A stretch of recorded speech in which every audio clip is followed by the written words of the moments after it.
states versus red states, blue neighbors versus red neighbors, Russia versus Ukraine, and on. We just seem to be so divided.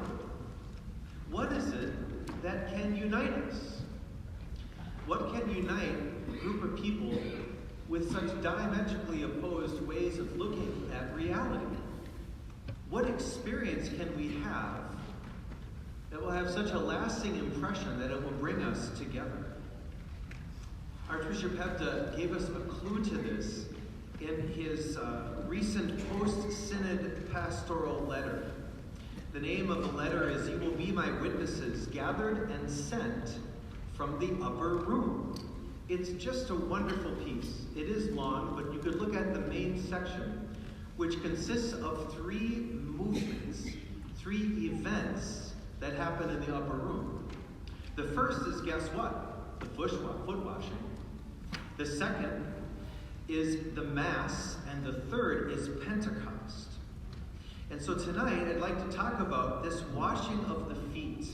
I was deeply, deeply moved by this section. I talked about it with the staff. I've talked about it with parish council. It's the section entitled, "The Washing of the Feet is Hospitality that Unites Us with the Other." You see, part of the reason why we have this lack of unity, I believe, and our Archbishop believes, is that we're just trying to juggle so many things in the air. And we're paying more attention to our screens than we are to being truly interested in people around us.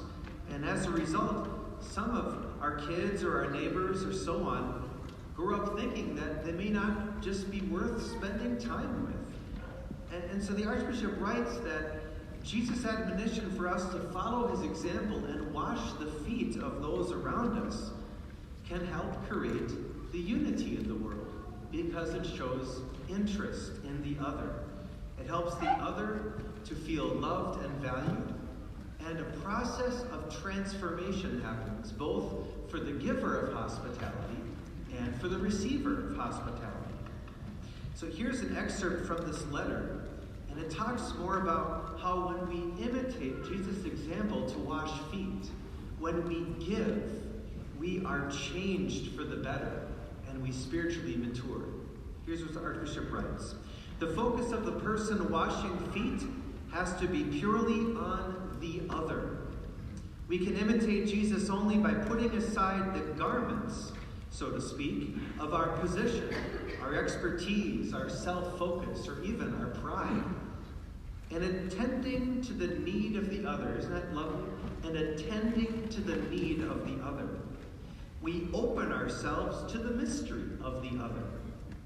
In listening, there's a key thing, huh? What was that? In listening. In listening, we respectfully receive the other. There's a lot to meditate upon in this letter. See, it's kind of like deep, you know? You can pray about it all out. In listening, we respectfully receive the other. Which means that when we don't listen, we don't receive the other, right? Jesus teaches us that the simple gift of self opens us to the gift of the other. Sometimes it's hard to see the gift of the other, isn't it? Right? But they're a gift, see? They are a gift. Listening helps us to see them as a gift. As we open ourselves to the mystery of the other, we also begin to see our true selves more clearly. The Second Vatican Council taught that we begin to discover ourselves in this sincere gift of ourselves. We find ourselves refreshed when we are striving to bring refreshment to one another. And all that good stuff happens when we give ourselves, when we serve, when we wash feet.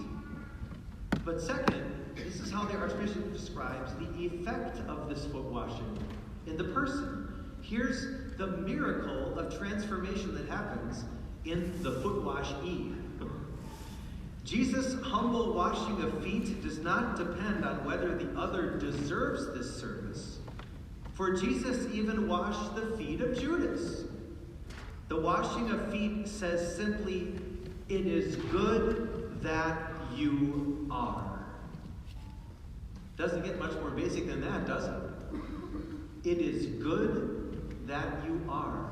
That's the message that's given when we wash the feet of others in service, when we love them and fulfill their human needs. We are saying to them by our deeds, perhaps by our words and actions, it is good that you are. And I guarantee you, there are people craving and starving for love in the world today and don't believe that they are any good deep down. You'd be surprised. Third, the beginnings of unity occur. When there is a gift and there is reception of a gift, unity happens. Archbishop says, we find mutual fulfillment and refreshment in genuine encounter with the other. A communion, unity, is created afresh within us. A communion, a unity, is created between us through this hospitality. The hospitality is the same thing as the foot washing. It's the same thing as the definition of hospitality I learned when I was on a trip. And I learned this beautiful definition of hospitality, which is to welcome the other without judgment. And I would add, for the purpose of conversion. That's what hospitality, that's what foot washing, that's why we do it.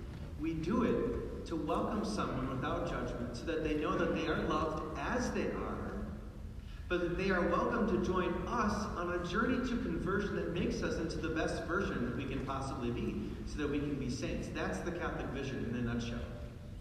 Right? To experience that you're loved as you are in Jesus Christ, having the personal encounter, but that you are also called to more than that, to life in God. The author Henry Nouwen also described the importance of hospitality as this. Hospitality doesn't make the conversion happen, but it creates a space for the transformation to happen. The hospitality, the service, the love helps to make us more credible in the world. It helps us to make our message about Jesus more believable because they're receiving such an outpouring of love and mercy for someone. And what happens then is that relationships develop and trust flourishes. Friendships, relationships, trust. Those things flourish. And then the way is paved for Jesus to come. Because if I know you and I trust you and understand you and we're friends, then you'll want to do the things that friends do. Go to Harvest Festival. We'll go and check out something happening here at church, whatever it happens to be. So that hospitality is important for us to do. But it's not just welcoming people at the door. That's part of it. But it's actually going deeper. It's trying to remember people's names of new people you've met. And you know what? I've met many of you at least 12 to 14 times. And it's super embarrassing. But okay, who cares, you know? It's okay. I'm going to keep guessing your name until I'm dead, you know? But you matter to me. And I want to try to do that. But I can't do this by myself. The new pastor can't do it by himself. It has to be done by you. You are going to grow St. Hubert's. You are going to bring people back here so we have a full church again. It's not just what I do or what the clergy do. Right? Radical hospitality. Extravagant hospitality. And I've seen it in this place, and I love it when I see it. People are sick, people get served, people get sick, people in the hospital, people singing outside their house. It's amazing what this community does for hospitality. And great things have happened and will happen in the future. So my advice to you is, don't grab a donut and make it a run for the border. Okay? Grab a donut and stay in Fellowship Hall and talk to someone you don't know. Now, I'm not an extrovert, okay? Anyone who knows me, I'm not an extrovert, okay? So it's hard, but I do it. I'm about at 32% right now, right? But then, once you break through, you get to the person, and they love being called by name. Isn't it great to be called by name? It's a goal. It's a goal that I can't achieve, but you can achieve it with the people that you know down the road from you, who go to church, that you see and wave at them. You can know their names. Just do one more thing with them, and that will create great trust, because you know the church needs to reestablish trust. All of us do, together. It's our task together to be able to reestablish that trust, so that then Jesus may have an easy way to go to the soul. Because that's where the transformation happens, is when the soul is opened to the mystery of Christ. Then he can do amazing things and heal people and give them hope in the midst of a difficult and divided world. But we need to have that credibility. And hospitality brings about that street cred. I can talk cool talk. That street cred, that's probably out too, right? Gen Z, Gen double Z is saying that's not cool anymore. And whatever. So the more works of charity that we do, the more justice and charity continues to do its thing. The more that community life does its thing. The more that we have pastoral care doing its thing.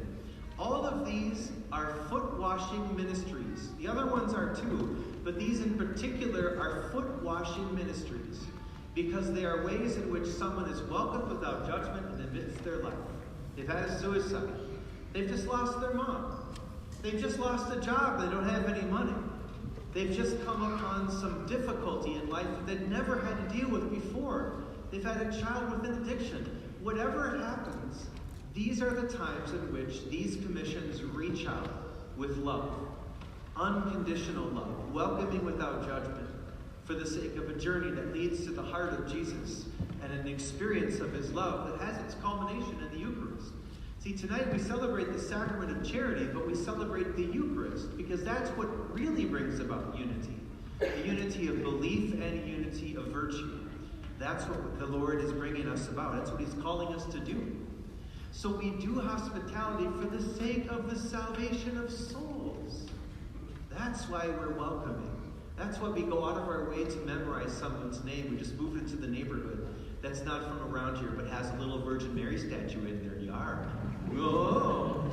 You have a little conversation like the statue. Hey, pretty cool statue. You know? So the more that we do that, the more people will feel welcomed and loved, and the more that we'll have a way for Christ to enter their hearts. Let the church say amen to that. Amen. Amen.